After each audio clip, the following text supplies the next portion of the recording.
It's Captain Baby.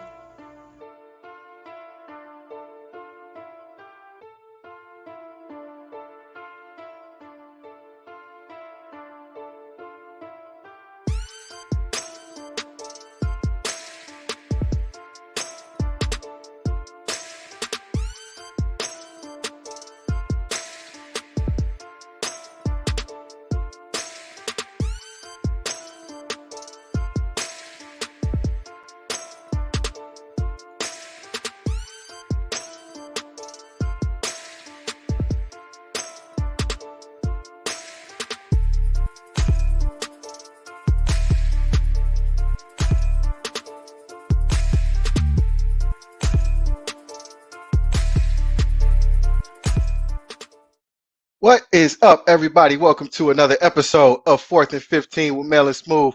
I am Mel, and joining me as always is Ronnie Big Smooth Hennigan. Smooth, what's up, man? Not a whole lot, Mel.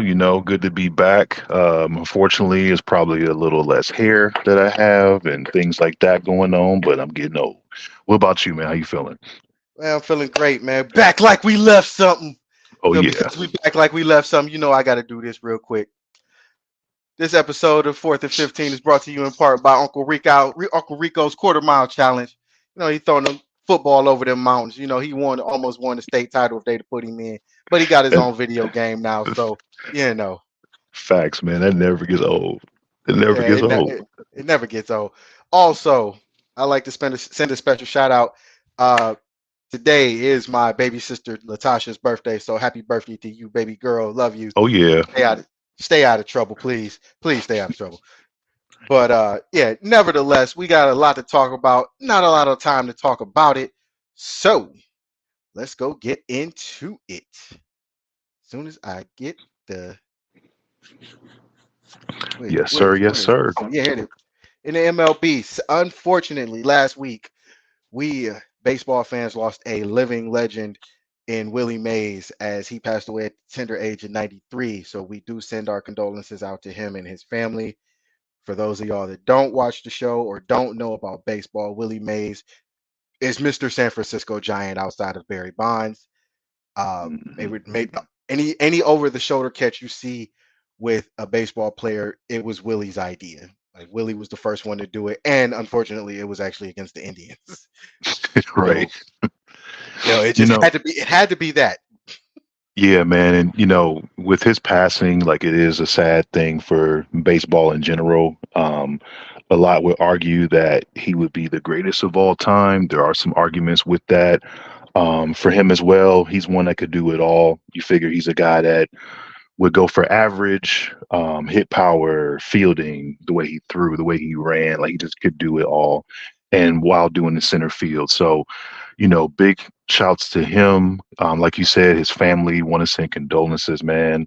And speaking of him, and this is something that I know we talked about offline, but it's been a lot of chatter, people saying like, hey, I wish that we could honor him in some way. I know they had that recent game in Bama, one of the places where they played Negro League baseball, but also some were saying like maybe he should be the logo. What are your thoughts on that, Mel? Um, because I'm you brought this up sooner than I would like to, just because. But truthfully, I have no problem with that. I don't. I really don't have a problem with changing the logo Mhm. because it might be time. It might be time. I And think. on top of that, Mhm. um, that would be a great way to honor him. Outside of playing at Rickwood Field, um, I just feel with that, you got Jackie Robinson Day. I think we should integrate more, minority ways to celebrate minority players. I don't have a problem with changing the logo, at least for 1 year. I don't have a problem with that. Yeah, for sure. Like something honorary, because I know that if they were to all of a sudden just change it all time, it probably would be definitely an uproar. For those that don't know, the logo itself is modeled after Harmon Killebrew, who was a Hall of Fame slugger for the Minnesota Twins, right? So It's been there forever. It's a staple. People know it. They see it. It's obviously a huge brand. So to all of a sudden just do that out of nowhere would, cause a serious uproar. But like you said, maybe for like a season or something, they do an honor or something similar to how they did it for, Bill Russell when he passed. They didn't get the logo change, obviously, but everybody wearing the number 6, on the jerseys Mhm. this past year. Also, the same Yes, thing with it being yes, on the court, something like that. I think that is definitely due. Something like that should happen for one of the greatest players of all time. So, agreed, agreed. And because of this, you know, I feel like this would be a great way to start, you know, incorporating how you celebrate athletes who have paved the way for other athletes. And mhm, this makes it to where not only is it not only is it complimentary, it's also showing your minority players we want to integrate you guys more instead of not only just being players. yeah, for sure. No, I agree with that. And I think that it'll teach folks a little bit more about the game in general, right? Because you figure we had a chance to, learn about him early, right? We had a chance to basically, kind of see what he did unfold. But now the thing is, like, you have all these different our sources of media, social media, YouTube, clips of him, all these different things that the younger generation can learn about, right?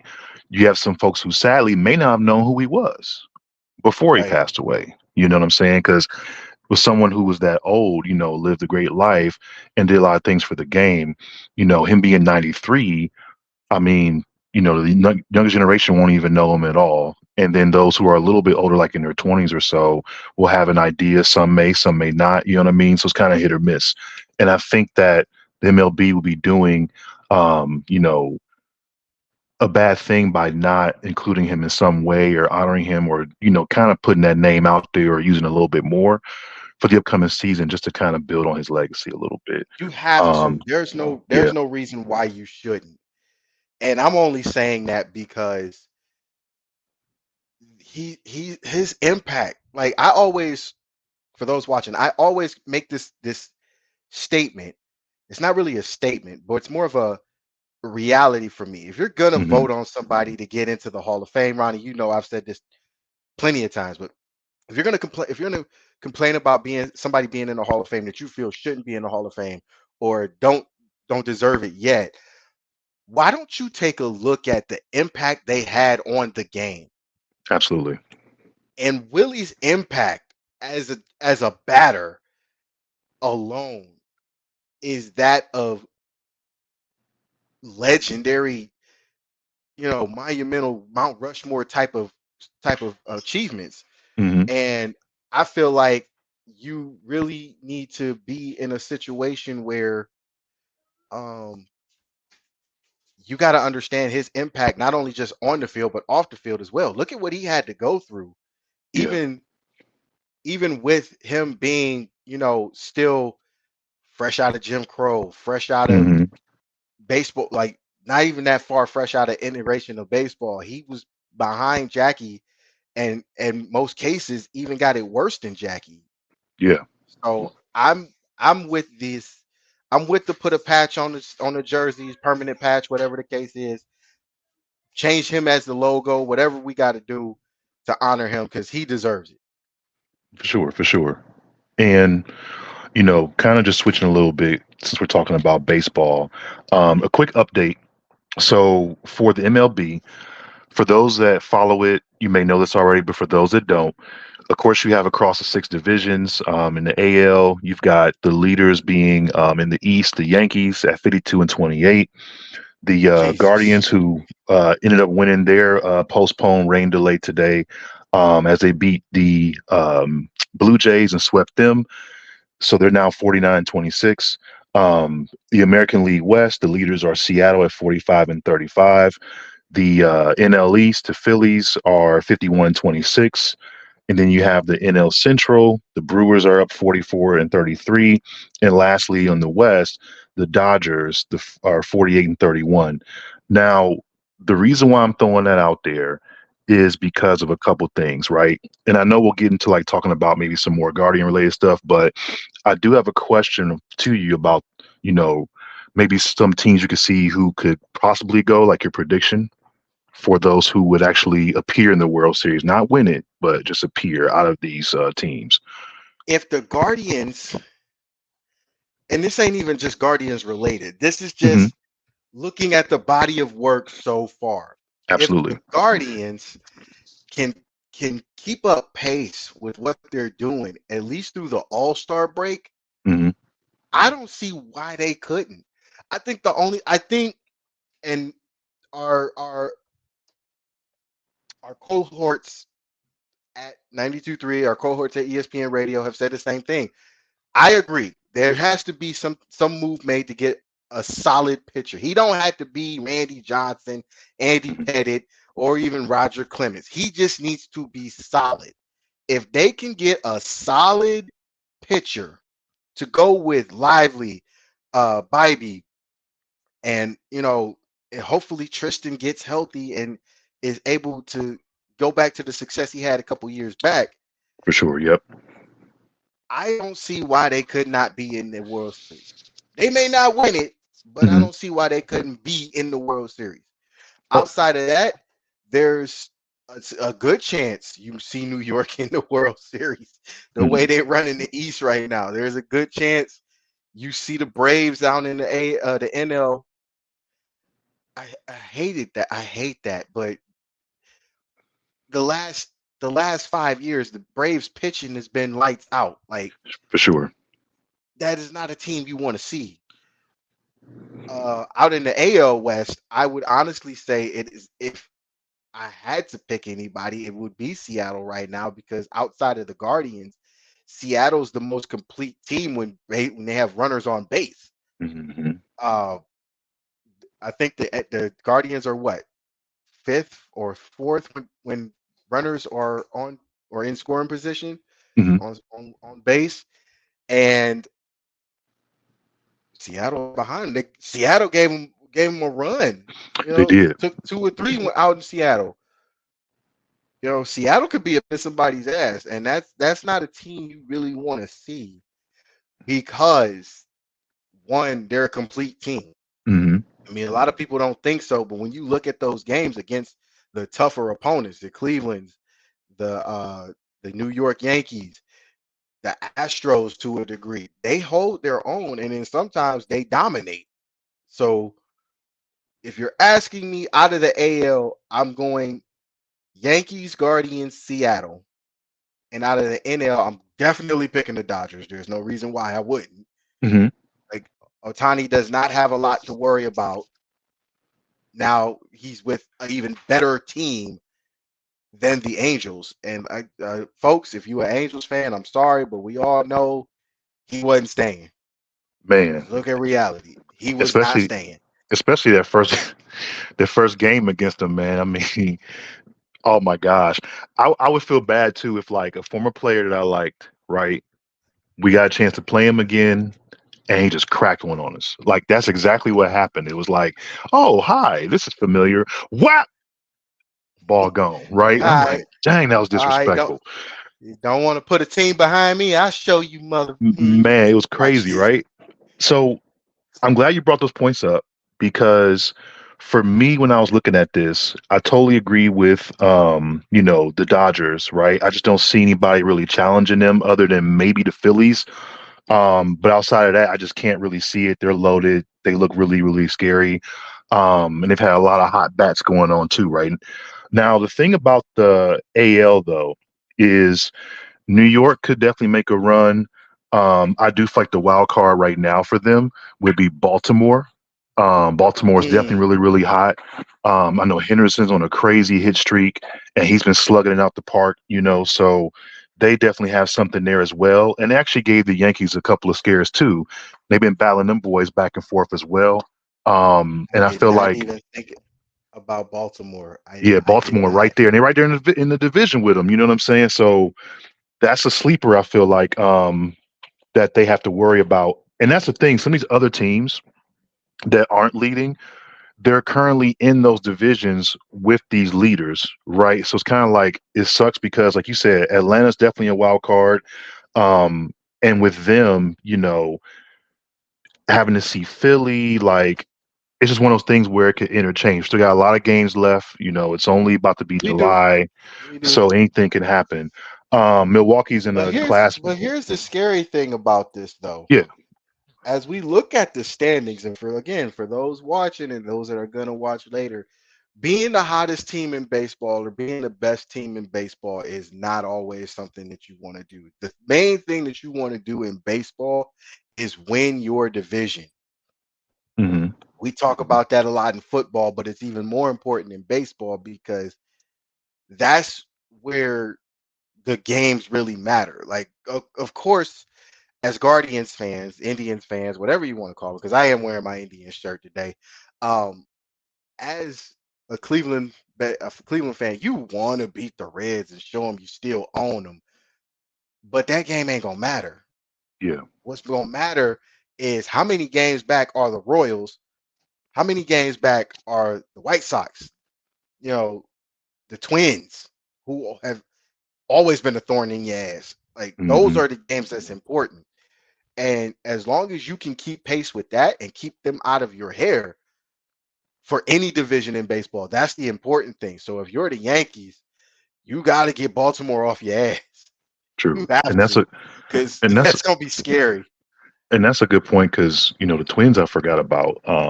They're a team where I know Royce Lewis has been lighting up over there. Him being the Man, home run chase, like that dude's been cracking it lately. Or just even talking about the Guardians, Quan had two back-to-back games with home runs, including today. And then of course he's batting like a 390, which is crazy to see. So, and I think they said across man, the last 22 games, he's been batting 500. He's just been and that tearing it up. and the crazy part about that is he missed 20 games. Hmm. He missed 20 games due to injury. So imagine what that average would look like. He got 6 home runs right now. Imagine if he was able to play those 20 games. Absolutely. He'd be in the This batting fours list, this, easily. this batting list I'm looking at now looks totally different if he's actually able to play those 20 games. You know, he was injured, but again, if he was able to play those 20 games, Hmm. imagine what that looks like. Because right now, the top five in what is this? This is batting, just overall batting. Hmm. Otani, Porter, Ozuna, Reyes, Witt, that rounds out the top five. So you don't even see Judge is 12th. And we get it. Judge is a power hitter, but at the same time, you know, that's something you got to pay attention to. Imagine if Quan was able to play those 20 games and wasn't hurt. True. True. 'Cause, I mean, the thing about Quan is, he's just a special guy.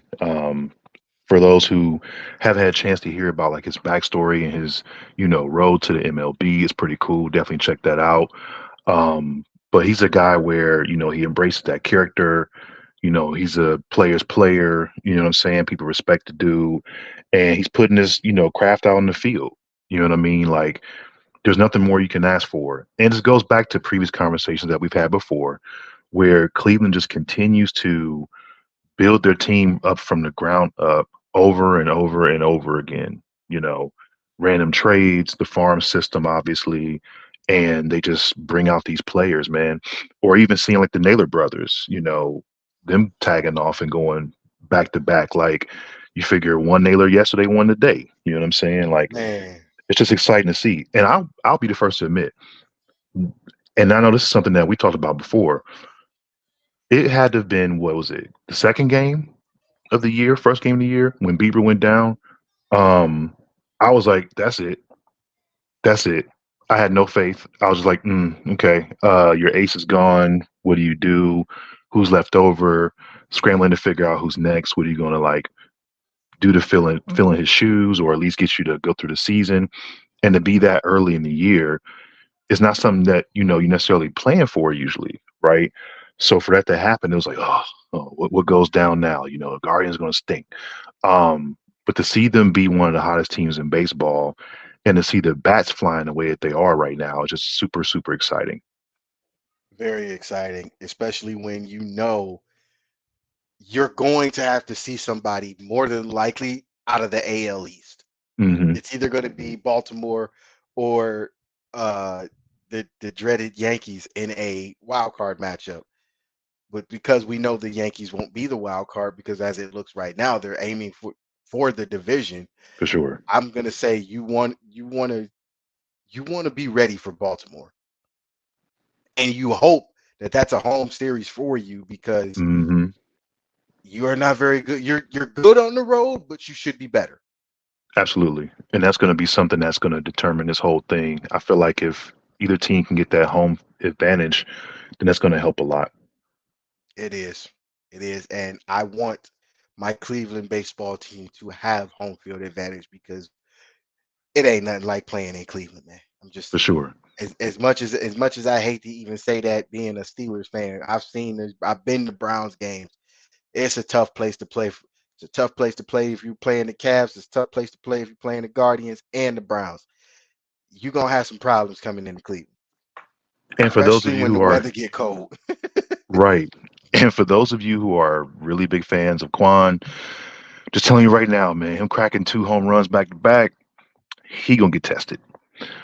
He'll probably pass, but he gonna get tested. And when it happens, don't get mad. I'm just gonna put that out there.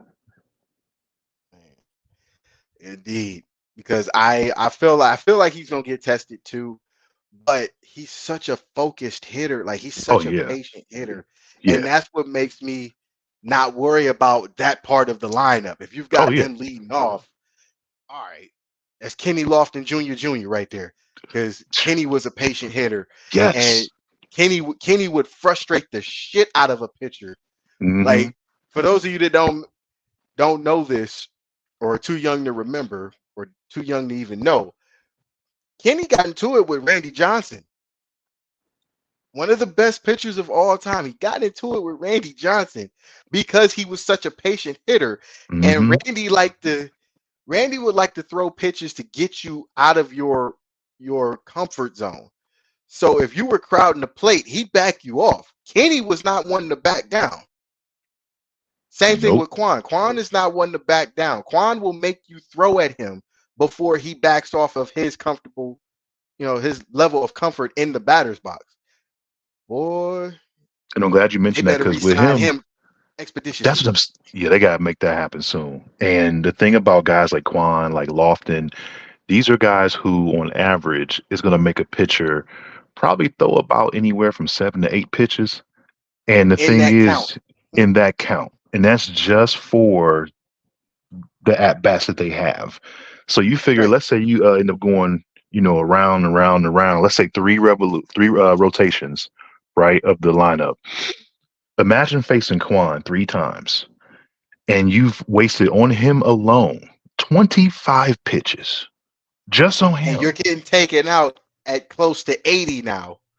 You're not bro. even getting the full 5 innings. You're getting pulled as soon Right, as your count hit 80 right. in most cases.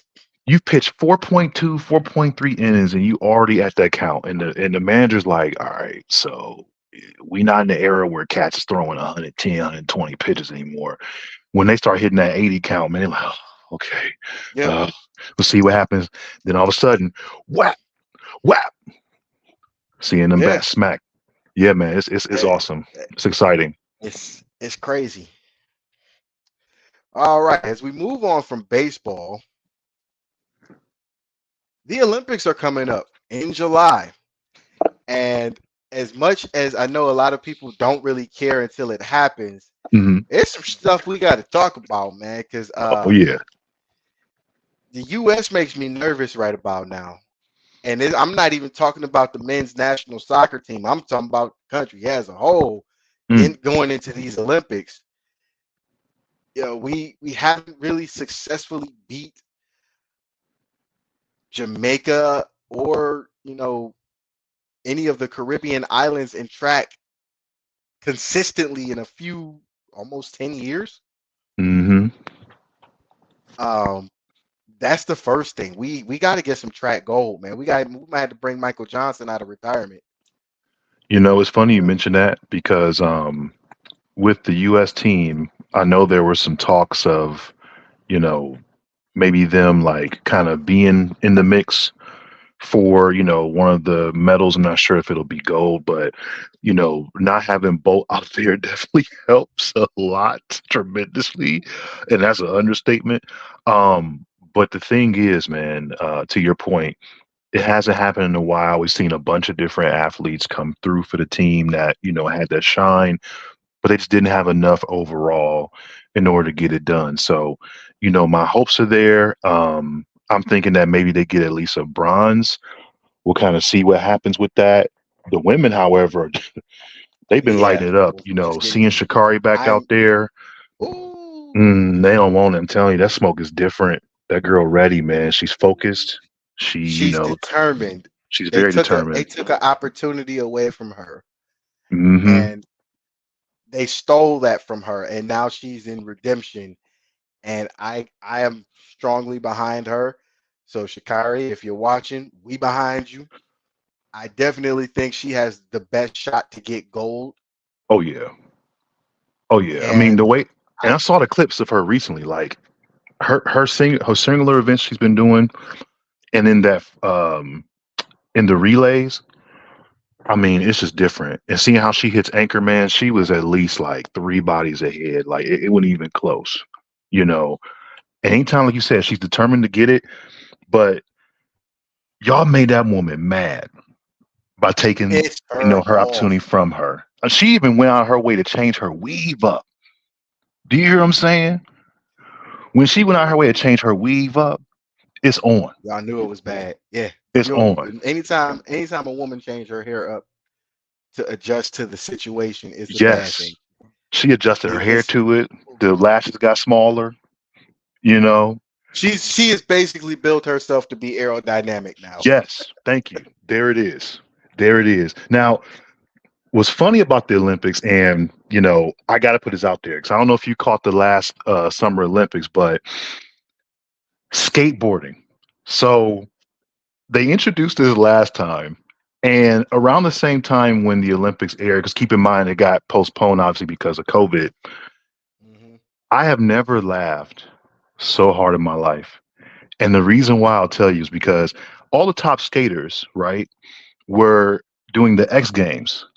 So the Yeah. fact that they were doing that during the Summer Olympics last time, right? They didn't have the best talent out there. It was like kind of second, third tier situation from each country. So Cass was falling left and right. I'm talking like basic runs, the flips and tricks they were trying to do. They I were caught it. falling left and right, and I could not stop laughing. I feel bad saying that, but I watched it Well, purely to see how many falls would happen. I just here's the thing. There was nothing wrong with that. I love that idea. mm, But you waited 25, 30 years too late. yep. You It was. you all of the best X sports or extreme sports for those watching, BMX, skateboarding, rollerblading, luge to a degree. Y'all waited, the Olympic Committee waited too late. That's why the X Games came about. I don't think people realize that. You shunned an entire group Hmm. of athletes. So they said, fuck y'all, we gonna do this. And they created their own Olympics. Yeah. You as an Committee have to stay on the trends. And y'all waited 30, I'm gonna say 30. Y'all waited 30 years too late. We don't get to see Tony Hawk win an Olympic gold medal. We don't get Nope. to see Dave Mirra rest his soul. We don't get to see Dave Mirra, Bam Margera, the Black Condor, Matt Hoffman, excuse me. We don't get to Stacy see them guys. Peralta. Yes, it's Yeah, the Hasegawas in rollerblading. We don't get to see them because y'all waited too late. So Rob yeah, Dyrdek. man, so when you see these events now, yeah, they're gonna look like shit because you waited.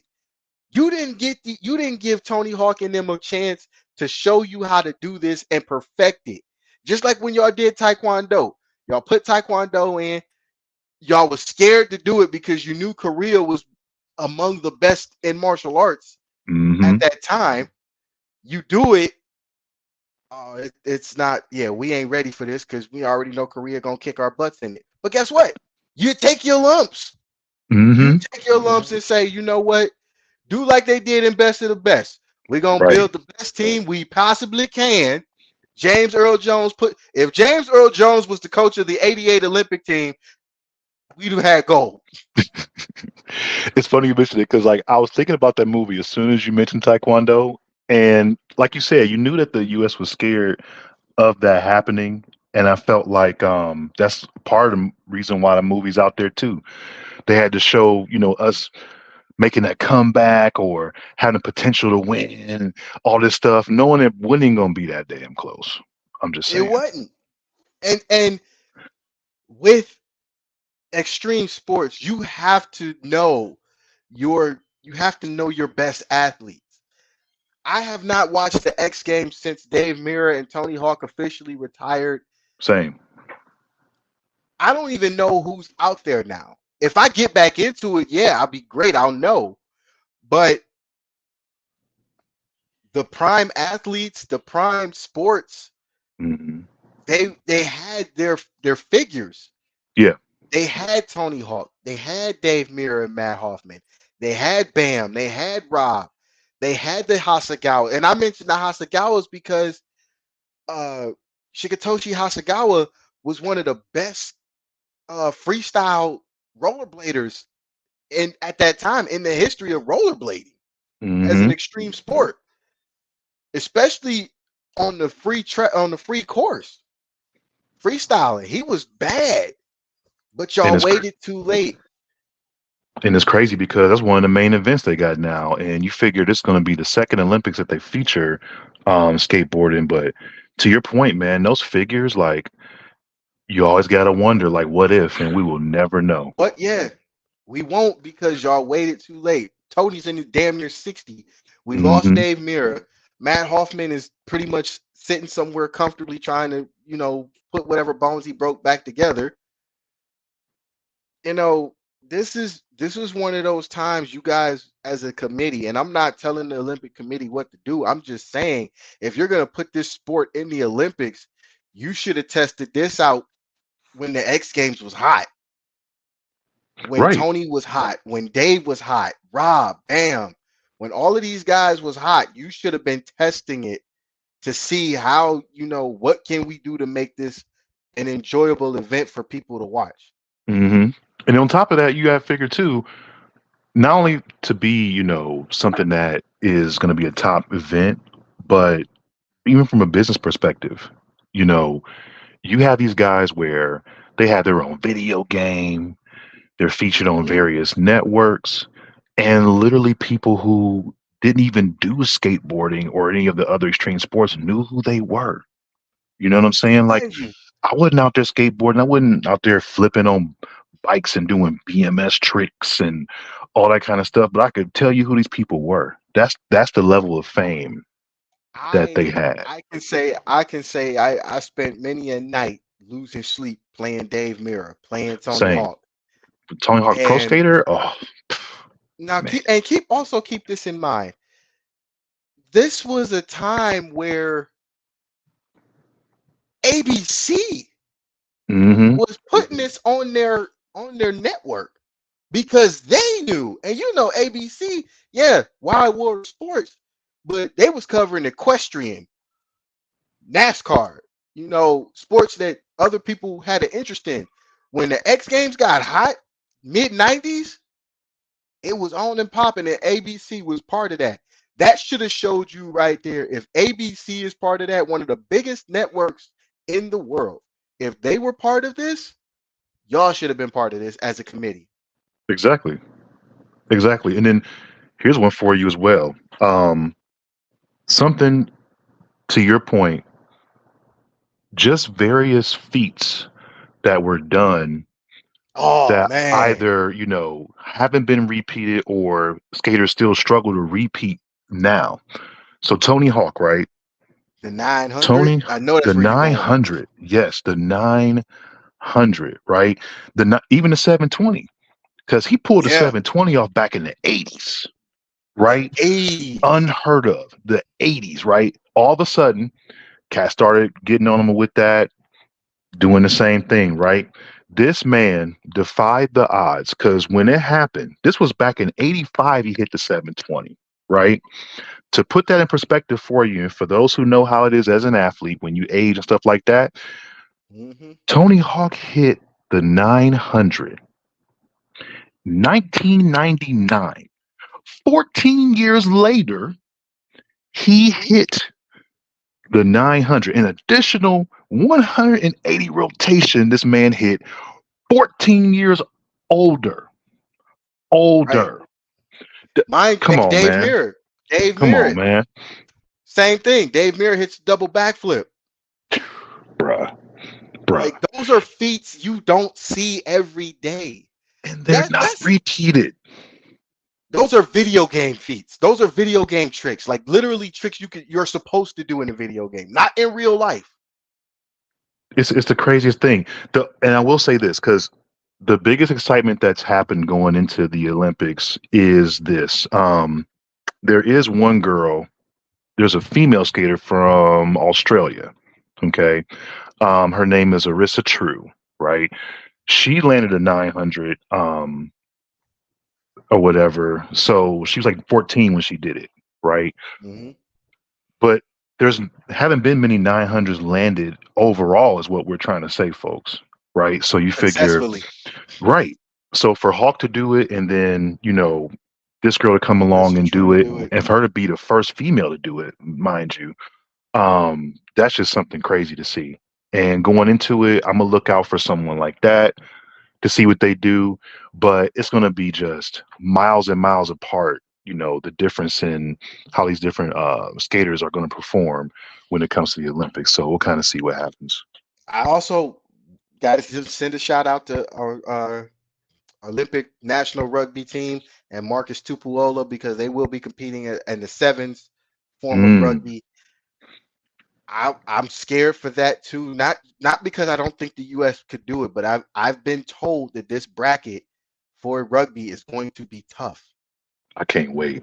I cannot wait. Of course you And to can. your And of course, to your point, some I wanted to kind of throw out there. So these are the sports that I think that people should check out. And it's just based on, my own personal opinion, nothing to say it's right or wrong. So we've already talked about, the given ones, right? So men's basketball, you got the women's 3-on-3, which actually was pretty cool last time to see that. The gymnastics I team. but again, not to cut you off because I want you to keep going, but this is stuff. These are sports that should have been in. Yep. The best 303 women. Come Facts. on, best 303 men. Come on, man. Facts. Y'all should have been had that in. And the thing is, like, people forget the leagues that they're That's playing the in are backyard game. exactly right. And the thing is, like, these leagues that they're in are so international now, right? Especially with the evolution of like the NBA, the majority of these players, or at least half of them, is from a different country. If you look Right. at it, somebody put out a post I saw the other day that had the roster for Canada, you know, and looking at like Shy Gillis Alexander is on that team. Brooks, I think, is on that team.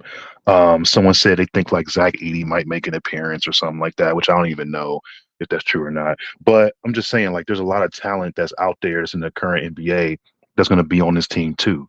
Or even looking at France and Spain, of course, and whatever else. Like, it's going to be way more competitive. The U.S. should be able to take that, but it's not going to be easy for them because you got to It remember, won't like, be these easy guys are older. because They're older right. now. It's not like the team from, back when Kobe was on it, right? We're not talking about 2008, 2012, something like that. This is, you know, LeBron, he'll be 40 in December. This Mhm. is Steph Curry's first Olympics, believe it or not, because, of course, Golden State was dominating at the time. So he's like, hey, I got championships to focus on. I can't be in the Olympics. It's his first one. His whole career never been in one. It's his first one. Durant being out there. So Nerves they're like, gonna kick in. yeah. So it's just different, man, to see this team. Like, they're smart, they know what to do, but can they handle it? So we'll see. Um, Another sport I'm thinking about, swimming's exciting for me because I used to do it. Ledecky, she qualified again. I still, I'm honest with you, man. I still find that shit hard to believe, just to know that you were a swimmer outside of football. Hmm. Oh yeah, That absolutely, shit man. still boggles my mind. Absolutely. It was funny because I remember senior year when I took it real serious and, seeing the difference and how it all changes went.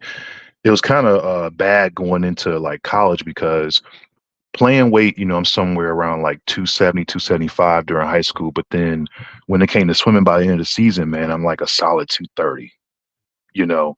So there's that. Six member, we appreciate you. Thank you. Much Thank love. you. Thank you. We always appreciate it. But like, someone like that and cutting all that weight and, looking a lot different from what the position I was playing, the coaches hated that, but I enjoyed it. I Yeah, loved it. It was hard to do, but I had fun with it.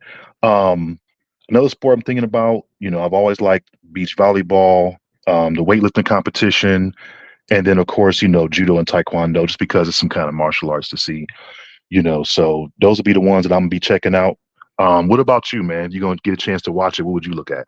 I'm definitely gonna watch. Just being honest with you, I'm definitely gonna watch the rugby. That's because Hmm. that's been on my mind since the sevens out in LA. Um, I'm definitely on the taekwondo. I'm gonna try and watch the judo. S- Hmm. Just I'm not a big grappler person, but if they gonna put it in there, I might as well. I want to see how the Yeah. basketball teams look, men's and women's, and Hmm. I am hoping. I know Shikari's gonna. I know Shikari gonna do her thing, but overall for track, I'm hoping we just have a good showing, men's Oh and yeah. women's. I'm not saying Shikari and the women ain't gonna do it, but the competition has been getting tougher and tougher. Ever since Hmm. 2004, we have had problems against other nations in track. For And sure. then again, my biggest worry out of all of this is the fucking men's national soccer team. Mm. Mm-mm. Copa America's going on right now, getting ready for the Olympics. So yes, Copa America's going on right now. The U.S. are up 2-0 as Pulisic and Balogun have both scored a goal against Bolivia, but it's Bolivia, Yeah. and I'm not taking Bolivia. I'm not saying you suck, Bolivia. I just wonder if you're going to keep this energy as the national team getting ready for the Olympics. I'm wondering Hmm. if you're going to keep this same energy from Copa America going into the Olympics because the Olympics are a lot tougher than Copa America. Facts. Facts. And I'm And and again, I'm not saying for soccer fans or football fans, whatever you want to call it on your side of the world, mhm, I'm not saying that Copa America teams are terrible or they just ain't it. But when you're playing to win a trophy and when you're playing to represent your country, the pressure is totally different. it is. It's just what it is. Yeah, it's like it's to me, even though it's not the same setup, it definitely will give you the same jitters or that same feel as like the World Cup, right? Because Yes, you figure exactly. you're going against different countries, you have these different, places that you haven't played in or these settings, and it just gets bigger and bigger and better, right? It's And not used to that's your level of playing every single match that you normally would have. It's gonna be there, man. It's gonna be there. and that's the worry I have because this ain't Landon Donovan's Kobe Jones's USA team. This is a new younger team, Hmm. and I got to send a shout out to Ken and Drew from the Straw Brother Sports Show because they will give you guys the rundown for the main soccer in Copa America as Hmm. Copa America is really just starting up because the Euro tournament has already been in play. True. They ready. The European teams are ready. They are Germany, ready to go. England, Portugal, Spain, they are France. ready. They fighting each other. And I'm not saying Hmm. that to be a jerk, but If you look at those European tournament games right now, and look at Copa America, it's a big difference. Big Absolutely. difference. Like we worried about Brazil, they worried about each other. Mm-hmm. Like, It's a class of their and own, man. yes, a big class, and that's what my worry is. Can the U.S. team not only get out of group stage, but can they have a good showing? Even if they lose, can you show you are worth being there? And again, nobody's saying you're not worth being there because you played your ass off, you worked, you trained to get to this moment. Yeah, But that's a big ass stage. it That's a is. big stage. It's a big And how stage, many not something you're used to. and how many of the players are gonna be, star awestruck because of the lights, Mhm. because of how big the stage is. And that's the biggest difference because, like you said, with the European teams going at it, right? These are players who are used to playing on a big stage in general. Like just their level of the matches that they play, in their different respective leagues.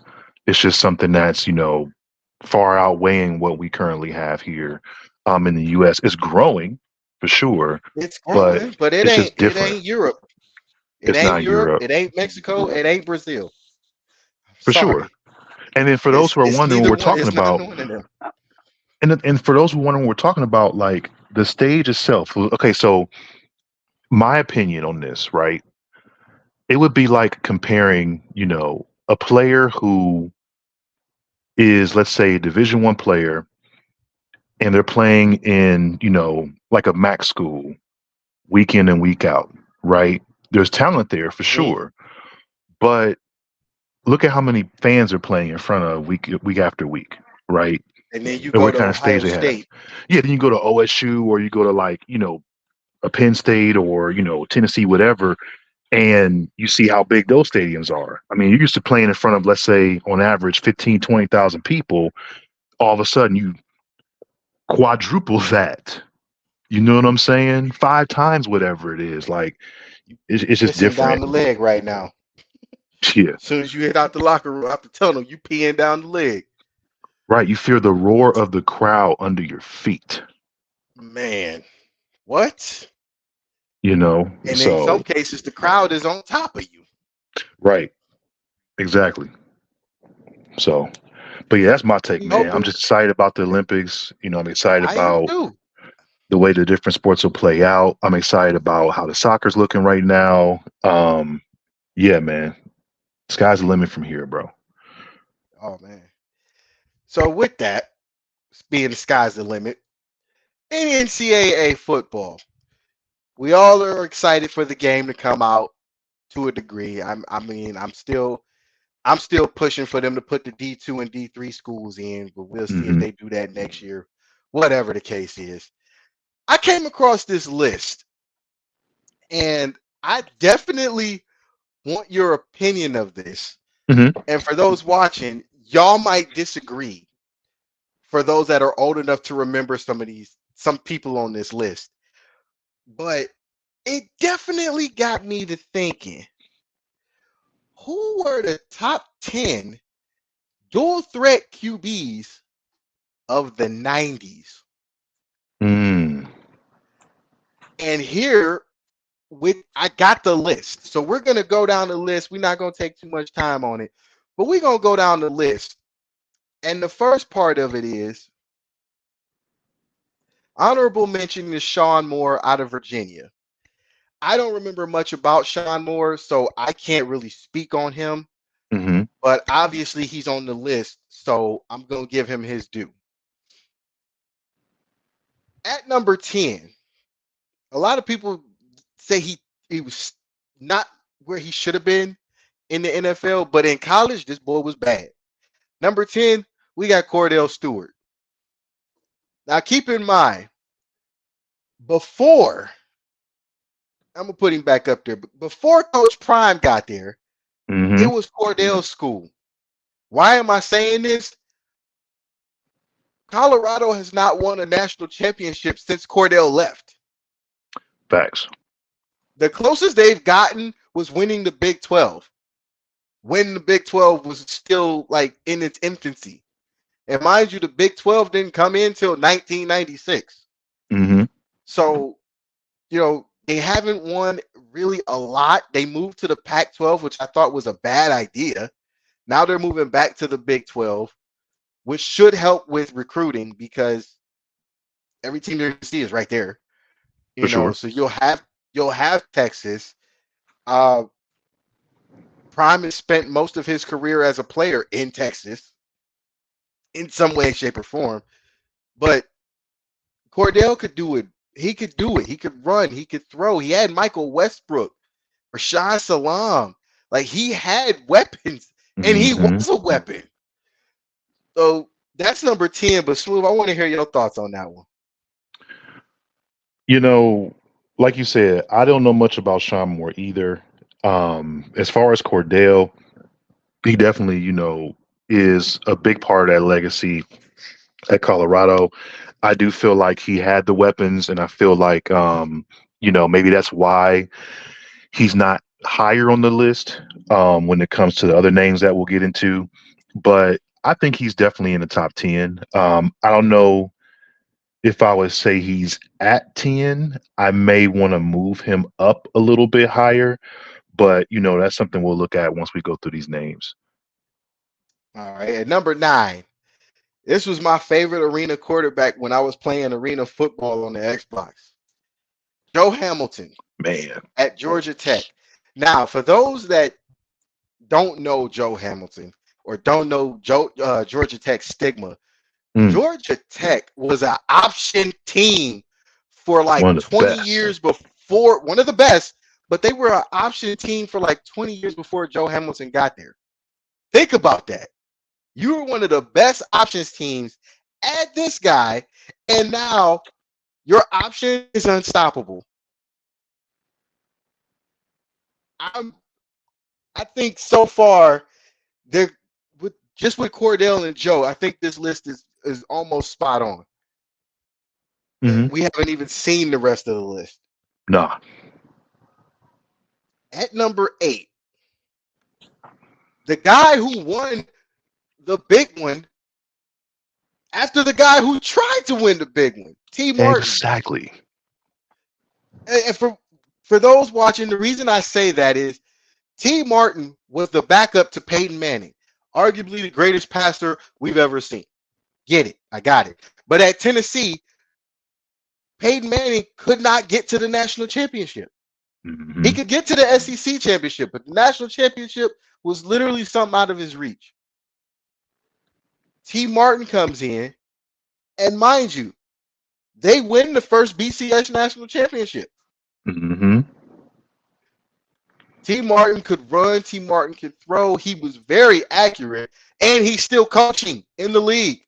I believe he's still at Baltimore now. Correct. What are your thoughts on that one? I like T. Martin. I like him a lot. Like you said, he won that title for Tennessee. That was the last time they had, man, anything on Corey that Fleming, level. Marcus Nash. Oh my God. Because there's a lot of players have come out Fearless of that Price. school. Oh yeah, Yes. Jamal Lewis. Yes. Um, so they've had a Reggie lot of White. players come out of that team, but on that level of quarterbacks, yeah, that was the last one that could do it all. You know what I'm saying? And people forget too, like back when the NFL Europe was around, you know what I'm He was saying? T. lighting it Martin up. was lighting it up. You know what I mean? So there's that too, which I get excited about. So yeah, I like that. I like him at that number. I do. All right.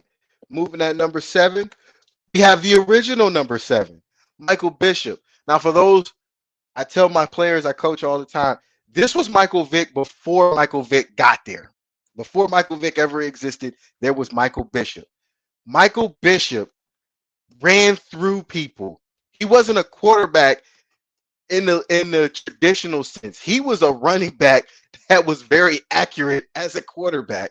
And if you Hmm. don't understand what I'm saying, watch him play in the Arena League. Go on YouTube, type in the Grand Rapids Rampage.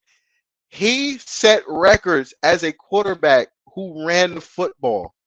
When Yep. receivers weren't open, Michael was doing it with his legs. When the receivers weren't open at Kansas State, he was doing it with his legs. When he couldn't do it with his legs playing against Texas, he was picking Texas apart. All right. Don't for don't sure. get it twisted. And the Like, thing don't about get it him, twisted. and the thing about Michael Bishop, and I'll say this right now too. I agree with him being at 7.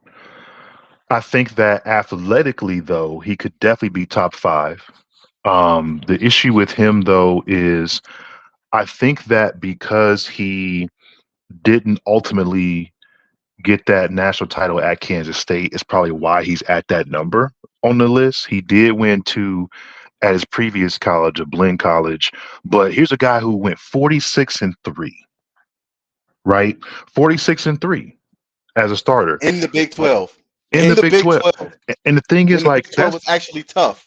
right. And that's really, really hard to do.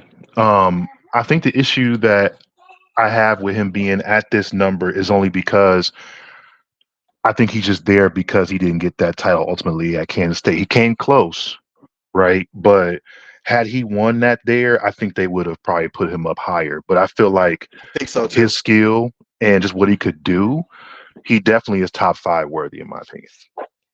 And fun fact, he's cousins with Jamie Foxx. Yes, that Jamie Foxx, the actor. That's awesome. I didn't know that. Yeah. So if you wonder why Jamie was looking in any given Sunday, it was probably Michael throwing the ball. No, I'm playing because they actually say Jamie could actually play quarterback. So I'm not True. gonna take that from him. At number 6, we got Dante Culpepper. I'm not gonna say he shouldn't be on this list because at Hmm. UCF, back when the Knights were people that like laughed at, he was making them respectable. And he was doing it with his arm and his legs. He was another one of those Viking quarterbacks in the NFL that you thought couldn't hack it, and then he Hmm. shows you up. And then you give him Chris Carter, Jake Reed, and Randy Moss, and Bruh. followed by Robert Smith, and that team is unstoppable. Now, you know what? I want to stop you there. I want to stop you there, and I gotta say something. And I'm here's my listening. thing. I want to I hear just want to this. get your take because you said that. Because you said that. Having a great receiver like Carter, having a great receiver like Moss, right? Guys who ran the craziest routes, could go deep, do whatever you wanted to, had the craziest catch radius as well. Mhm. Damn. Do you feel like Culpepper was an accurate deep ball thrower, or just because he had those two, it made him look like he was? Mm, Hmm. See, You know what? see, I had to do it. You you know what? That I had to I do did it. not think about that. I did not think about that at all. So you know what? Mm, I'm gonna say I'm mm, gonna say yes because the reason I'm gonna say yes is because when you have Randy, you can mhm, say fuck it, he down there somewhere. And on the other hand, when you got Chris Carter, Chris Carter's catch radius, you can throw it to where only he could catch it, and mhm. he's gonna catch it. You could throw a refrigerator at Chris Carter, and if you get his head right, he gonna catch it. Right. So I'm gonna say yes because it ain't easy to throw to Chris Carter. It's not easy to spread the ball around with Carter, Reed, Mhm. and Moss, and then still have to hand the ball off to Robert Smith for the time that he had him. True. So I'm gonna say yes because that was a lot of work to do. Okay. Okay. And Now, and and go ahead. Go ahead. no, go ahead. I want to hear this. Well, it's funny because, like, for me, and I went back and forth with it. Right. I feel like he didn't get a chance to showcase that as much on that level at UCF.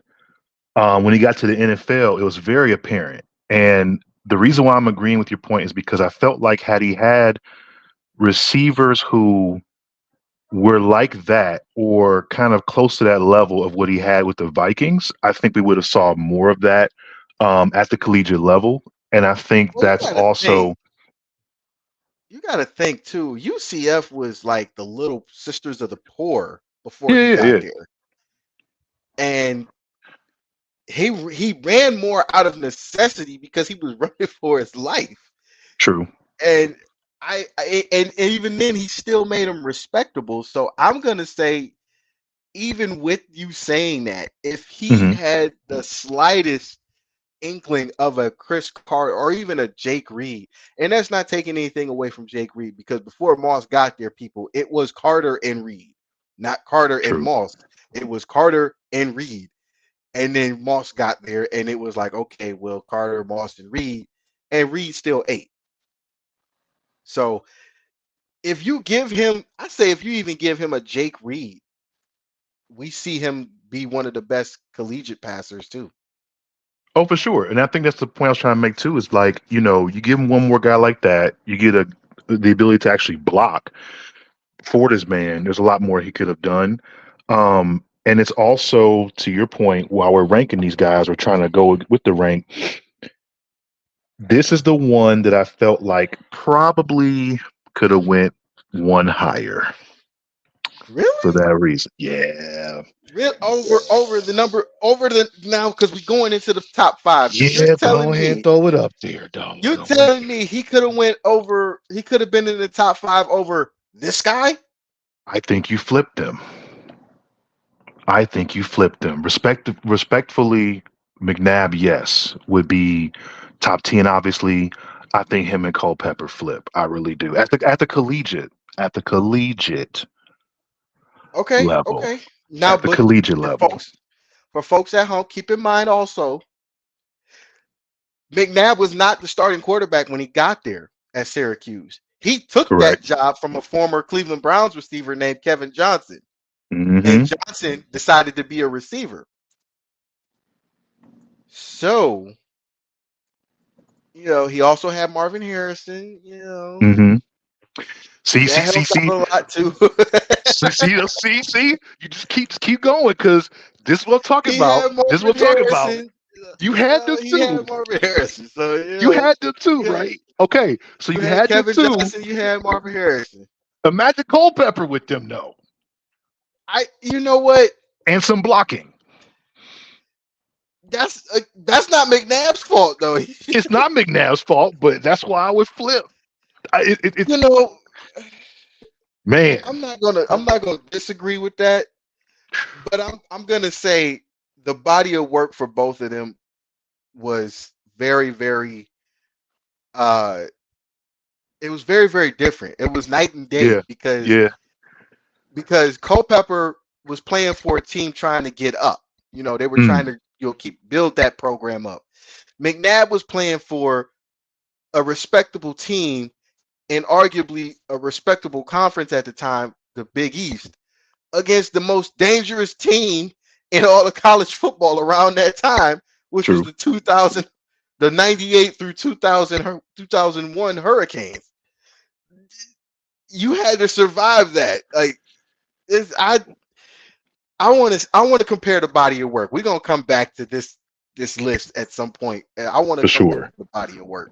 And see, this is why I like to go over it because I was sitting here like, man, I got some controversy, but You you know, and you do, but to again to Culpepper's, to be fair to Culpepper, he was in a situation where he was running out of necessity. He didn't have the receiver he needed, and again, McNabb stole he didn't steal it, but he was a better passer than Kevin mhm, Johnson. true. So, it was victim of circumstance, I guess. I don't know. Yeah. All right, we gonna move on. At number 4, Charlie Ward. I'm going to go out and be controversial myself. Okay. I think Charlie should be one higher. I think he should be in the top 3. Reason being, Charlie gave Florida State their first national championship.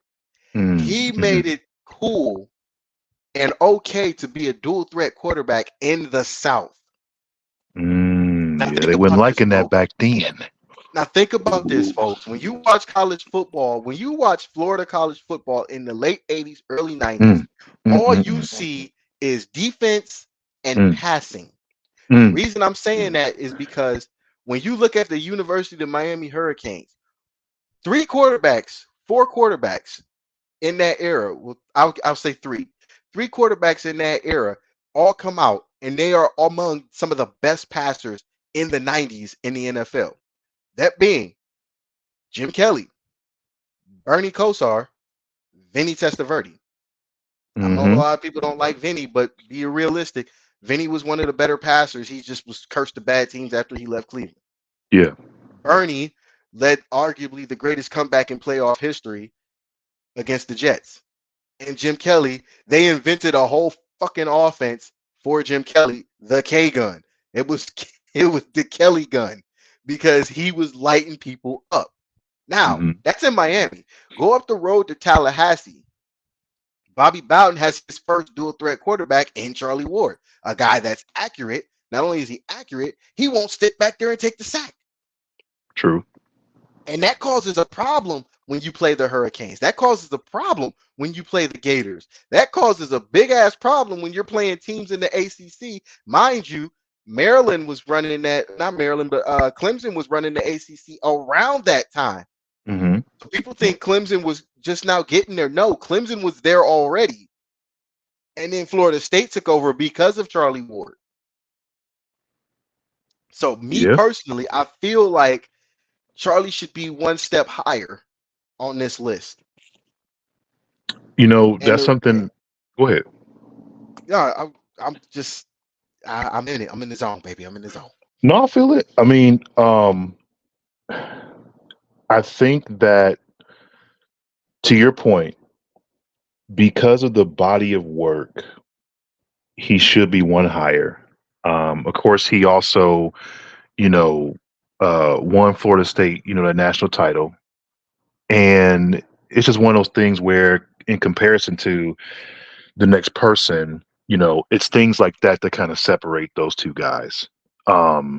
I feel like they both, athletically had strong gift, which I'll get into, once we do the next person. But yeah, the body of work alone, I think, is the reason why that argument makes sense to me.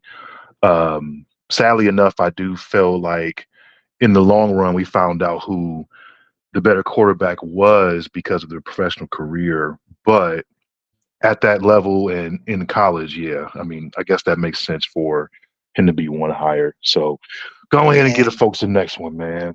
yeah, this Go again, ahead. this is gonna cause controversy, Mm, but I do think Charlie should be ahead of Steve McNair. I love Aaron McNair, but to be fair to Charlie, Charlie had more competition to play against.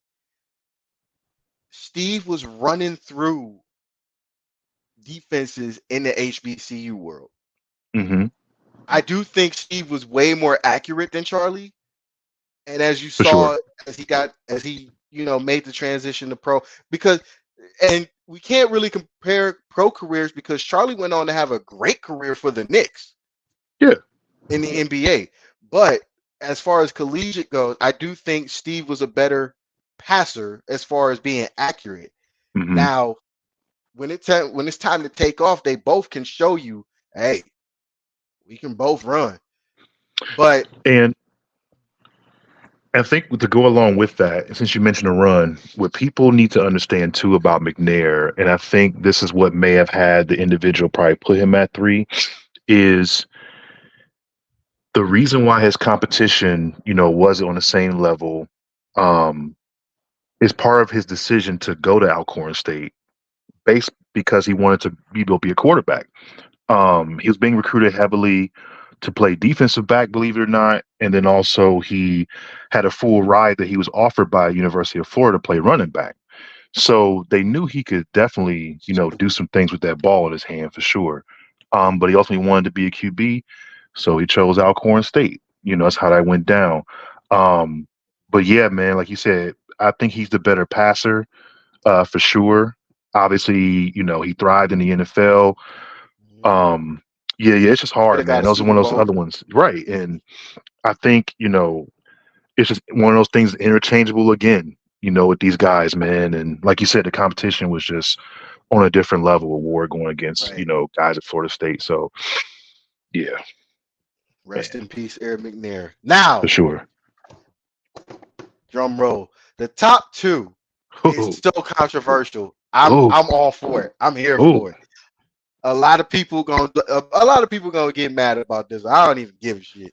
I don't At either. Get a number people if they two, want though. at number two, Tommy Frazier, Mm. the quarterback that's on College Football USA 97. Mm-hmm. Now, I'm going to say this. If you are a Nebraska fan, you might want to cover your ears. Tommy, yes, caused a lot of problems at Nebraska. Won them a national title. He Two was of them. that guy. Two, okay, yeah, I forgot it was two. I remember the one. He caused a lot of problems for teams in the Big 12, Big 8, that Southwestern Conference-ish era. Mm-hmm. Very good at passing, but he didn't have to. You see him throwing passes, but a lot of his highlights are him taking off. That's Yes. not fair because you played in a conference where you didn't have to fucking throw the ball. Everybody was running a fucking option wishbone type of offense. Mm-hmm. And you were the fastest player in the conference, arguably. We do see him passing the ball. It is a beautiful ball, by the way, Mm-hmm. but he didn't do it often. It wasn't a every play situation. It was all right, 3rd and 14, 3rd and 10. All right, well, they creeping in the box. Let's go over their head. It wasn't a Dante Culpepper situation or a McNabb situation where you got Marvin Harrison and Kevin Johnson. It was one of those. All right, they creeping in the box. There's 8 in the box. We only got 7 to block. Mm-hmm. Come on, Tommy, go on. Tom Osborne, Tommy, go on there, throw it over their head. For sure. And the thing about Frazier is, him winning back-to-back titles at Nebraska, him being a prolific runner, and keep in mind, he also was the MVP against the Gators in the Orange Bowl, right, in 95, 75-yard touchdown run, if you want to YouTube that one. I mean, and he And outran Florida boys, man. Florida, like, I mean, gone. It wasn't even close. And the thing about that is, it's funny because when you talk about dual threat quarterbacks, or you talk about, you know, with the kind of talent that's ran through these different teams, unfortunately, and this is something that happens all the time, when you bring up Nebraska, one of the first names that people will throw out there is Eric Crouch. It's like they forgot about Frazier, man. Man, as many Nebraska people as I done talked about, Crouch ain't even in the conversation. I'm just being honest, and he shouldn't be because there's no comparison. It's Crouch, not. Crouch came in at a time where Nebraska still had it. The Hmm. Blackbird defense was still a thing to be worried about. Yeah. You had to do was manage the game, bruh. And I'm saying that because I watched Nebraska around the Eric Crouch era. I also watched Nebraska get dog walked by the 2001 Hurricanes in the True. Rose Bowl to Hmm. show you that Crouch was not that guy. Right. Now, if you put that 95 team with Tommy Frazier against the 2001 Hurricanes, it might be a different Mm, outcome. that's a Might different be game. talking about a different story. Yeah. But because we can't see how that plays out on the field, we can only use video game simulation. Hmm. Eric Crouch was not somebody I was worried about. It was Tommy Frazier. Hmm. If you're a defensive player, you're not. And for those watching, folks, please go back and watch the 2001 Rose Bowl. Go back and watch it. Yes. I'm telling you, it is night Yes. and day. And then when you get done with that game, go back and watch the 1995, 94, 95 Orange Bowl with the Florida Gators and the Nebraska Cornhuskers. Those teams are totally different. Those teams move different. Those teams are following a different structure. Tommy Frazier was the guy at Nebraska. He was the guy in the country. Hmm. You don't get put on the cover of a video game because you suck. get put on the cover of a video game because your impact was that damn good. Right. Right. And you are like the legacy of the school. I mean, whenever Nebraska football is ever mentioned, that's the first name that should come up. There's been a lot of great players that have played there, but that should be the first name you talk about, hands down. Exactly. And the reason I said the top two was gonna cause some controversy because I knew a lot of Nebraska friends was gonna be mad about this. But at number one, Mike Vick. Mike Vick. Now, I know everybody gonna get mad. I know everybody gonna say, "Well, why is Nebraska fans anyway?" And no, Vick ain't do nothing special. Yes, he did. Hmm. Vick was playing in the Big East with the same Hurricanes we just talked about. The dog walked Eric Crouch, and let's even go back even further. Let's go back to 1999, 98, 99. He almost beats a Florida State team for the national championship single-handedly. Yep. Yep.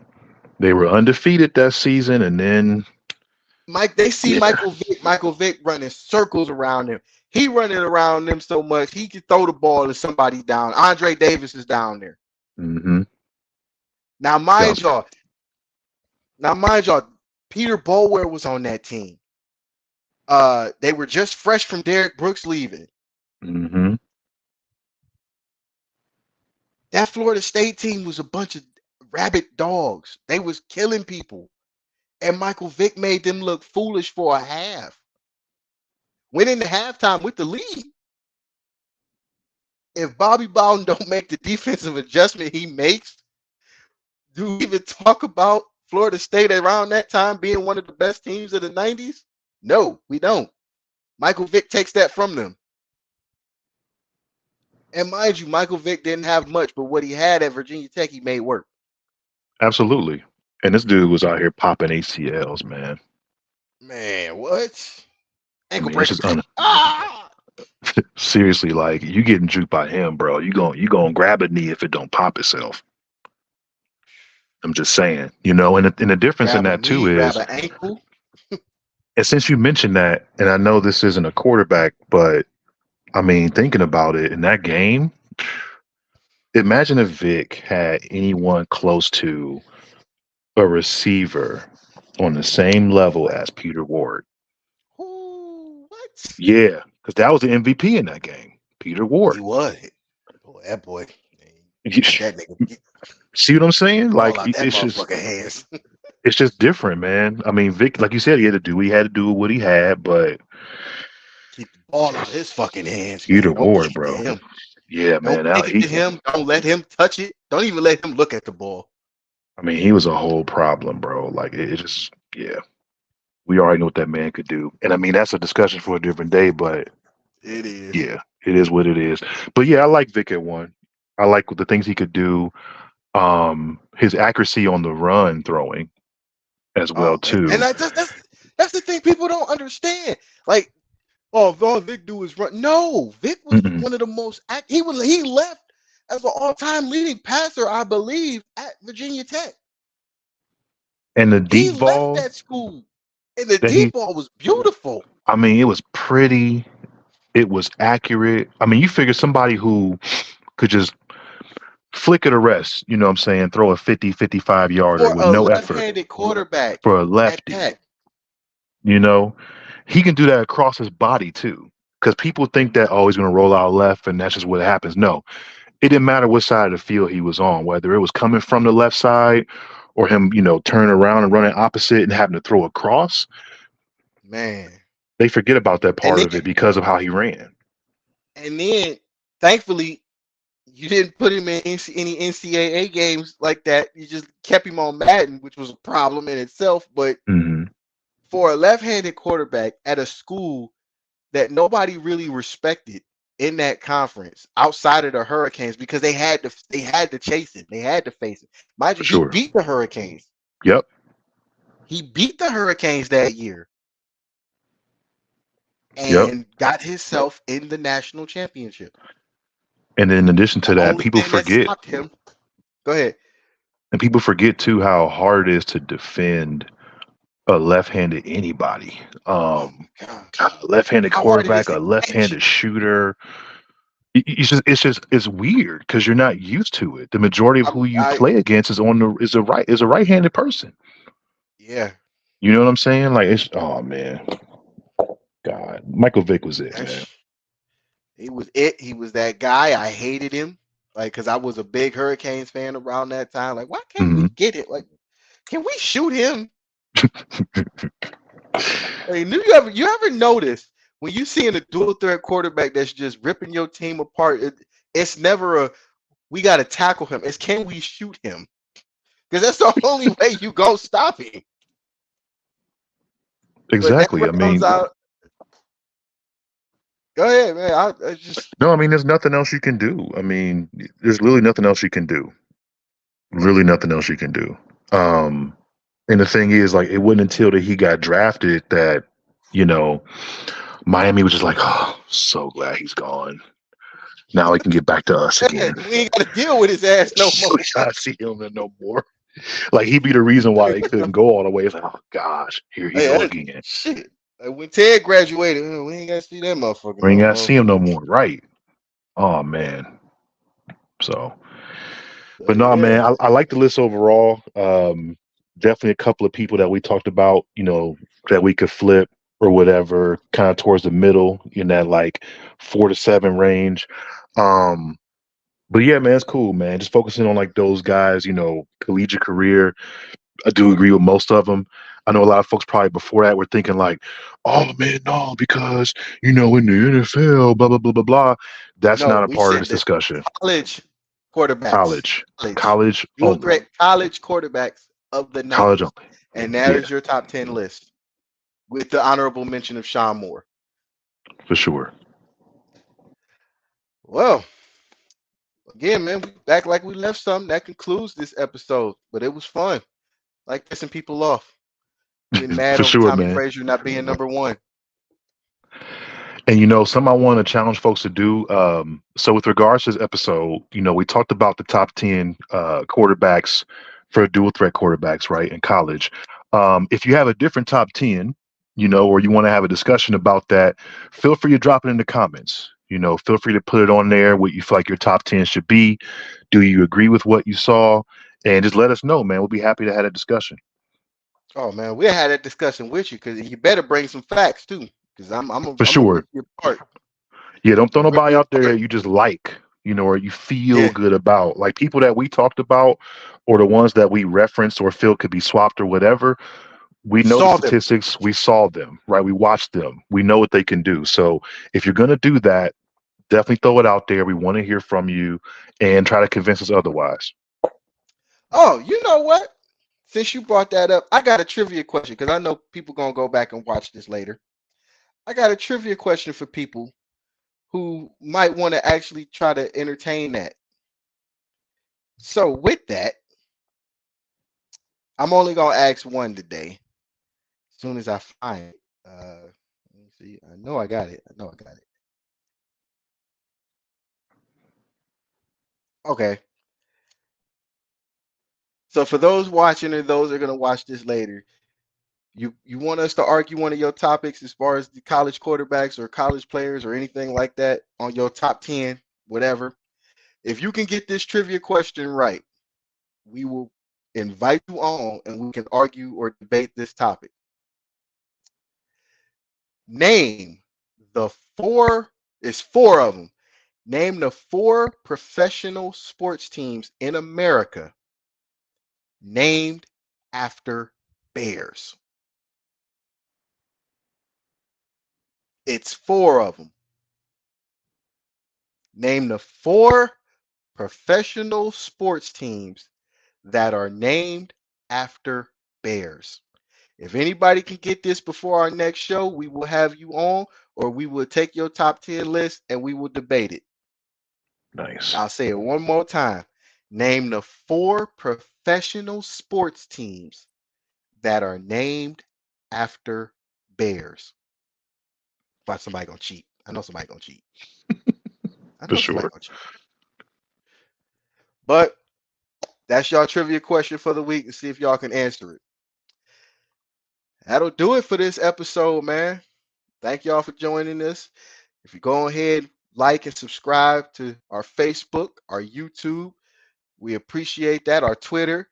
Go and check out our other shows, the Straw Brothers Sports Show, the Rulers Minute with Rico McGee, the Jay Rich Show. If I got it, I think I got his blood up here. I believe I do. I don't know. I don't have it. I apologize, Jay. We gotta get your graphic up here. But the Straw Brothers Sports Show, Rulers Minute with Rico McGee, the Jay Rich Show. Of course, you're seeing us here on 4th and 15, and Outside Interference. 5 shows on the network. You can't miss sports, man. We got something for everybody. Thanks. So thank you guys for joining us, tuning in. For Mel or for Smooth, I'm Mel. We'll see y'all later. Peace. It's Taco Day, B.